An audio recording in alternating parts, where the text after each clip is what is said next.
On the seventh day, what did he do? He rested. So now, our 6,000 years goes from Adam to 2017. But at 2017, God has to be resting. Meaning Satan has to be locked up. Jesus has to be back ruling on this earth.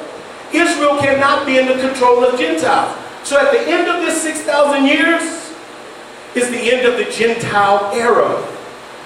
No more Gentiles ruling over Israel. But is it the end of the Jewish era?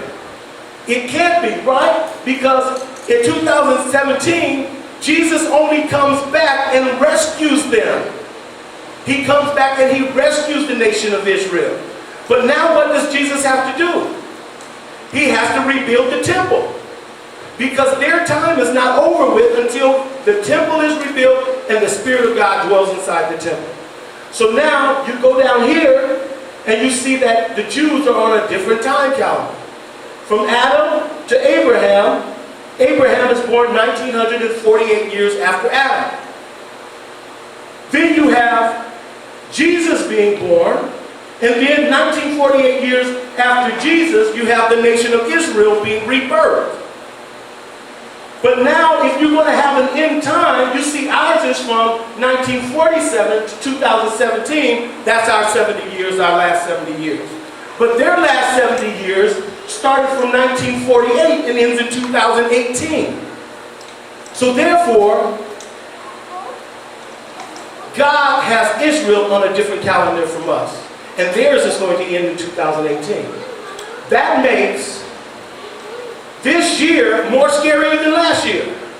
For me, it makes, if you understand the scriptures and you understand what God is doing, that makes this year more scarier than last year. But Satan has done something. He's caused the whole world to put their guard down and to say, oh, he didn't come in 2010, so we all might as well just all go to sleep and realize that the Lord is not coming.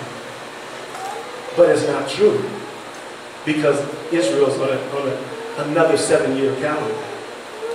And now, in 1947, they announced to the world that Israel is going to get their land. In 1948, they give them back the land. Why does this thing happen in 2 separate years? Because he's dealing with the Gentiles different than he's dealing with the Jews. We're on a different time calendar. So therefore, their 7 years still has to be completed by the end of 2018, which puts 2011 a very dangerous year. One more thing, give me 5 minutes. Let's go to the book of Samuel. And I want to explain one thing to you and then we're going to get out of here. 2 Samuel chapter 5.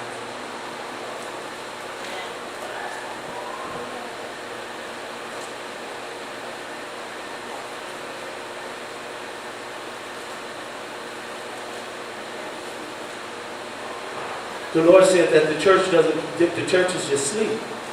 And God is begging us not to fall asleep.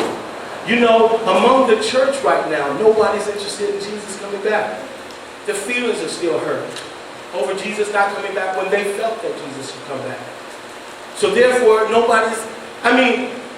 what has to happen now for us to believe that Jesus is coming back? If there's the biggest earthquake in Japan, if there's the biggest tornado, if the sky turns red, nothing's going to make us believe now. You know why? We're still thinking about 2010. I don't want to think about the fact that he's coming back. But he is coming back. 2010 doesn't change scriptures. It doesn't change the fact that he says he's coming back. It doesn't change the fact that he says that there's going to be a disappearance. It doesn't change the fact that he says that there are going to be 7 years of tribulation. All of this stuff is still true. The only thing is, it didn't happen in the Gentile era. It's going to happen in the Jewish era, and it's still going to happen because the scriptures can't be broken. Okay, you in 2 Samuel chapter 5? Amen. Praise God. Let's read here. Let's start from the top. We're going to read 5 verses. All of the tribes of Israel came to David at Hebron and said, okay, we are your own flesh and blood. Let me explain this first. David was anointed king by Samuel and God. He was already anointed that he would be the king over Israel. David could not be king over Israel. You know why? Because some evil man had already taken up residence in Israel and decided that he's going to be king in Jerusalem and Israel. So David says, well, I can't go and be king over Jerusalem and Israel because there's already an evil man ruling over them and my people. So David takes the tribe of Judah and he takes them to Hebron. Now you have to understand, Hebron is a Jewish city. I mean, it's in Israel, but it belongs to a Gentile man named Caleb. So Hebron in Hebrew means in association. So these people are in association with God, but they're not Jewish people. You understand? Because the city of Hebron does not belong to the Jews, it belongs to the Gentiles. So David is in Hebron ruling over this Gentile area, and the Jews are in Jerusalem and Israel. And David can't rule over Jerusalem and Israel until he conquers and destroys the evil man. Which, if you think about it, is the Antichrist ruling over the world, and Christ can't rule over them until he wins that war and takes them over, right? So, after he wins this war and destroys the evil man, look what the Jews do. It says, all the tribes of Israel come to David at Hebron and said, we are your own flesh and blood. In the past, while Saul was ruling over us, you were the one who led Israel on their military campaigns. And the Lord said to you, you will shepherd my people Israel, and you will be their ruler. When the elders of Israel had come to Hebron, they came to King David, and King David was in Hebron. It said the king made a compact with them at Hebron before the Lord, and they anointed David king over Israel. But where at? In Hebron. They have to leave Jerusalem and come to Hebron to anoint Jesus, or to anoint David as king. The same way in the end times when Christ returns.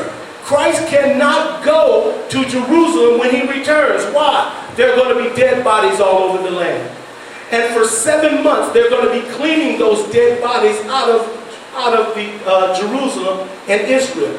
So when Jesus returns, he's going to be in Hebron. When they finish cleaning the bodies, you know what they're going to do? They're going to go to Hebron. And they're going to now anoint Jesus Christ as their king and apologize. So in Hebron, now this is what it says here. It says David was 30 years old when he became king, and he reigned 40 years. In Hebron, he reigned over Judah for 7 years and 6 months. In Jerusalem, he reigned over Israel and Judah for 33 years. So David, prophesying about Jesus Christ in the future, rules in Hebron for 7 years and 6 months before he wins a war and becomes king over all of Israel. Jesus comes back and does the same. But now if you look at the board down here where you guys can see, from the 17th of Tammuz this year, and I'm not going to tell you what month it is, but from the 17th of Tammuz this month to 2018, on the 8th day of Hanukkah, which is the day to dedicate the temple, is exactly 7 years and 6 months. So, this becomes a very dangerous month for all believers, because the timelines are winding out. The timelines are disintegrating day by day. And every day it gets closer and closer to the coming of Christ, and more dangerous for Christians who are asleep. And Satan is trying to get all of us to fall asleep so that we think that we're in Christianity, so that we can become good people and just become great members and serve our local church. And that is not why Jesus saved you. That is only a part of what Jesus wants you to do. His whole reason for saving you is to come back and take you to be with him in his kingdom.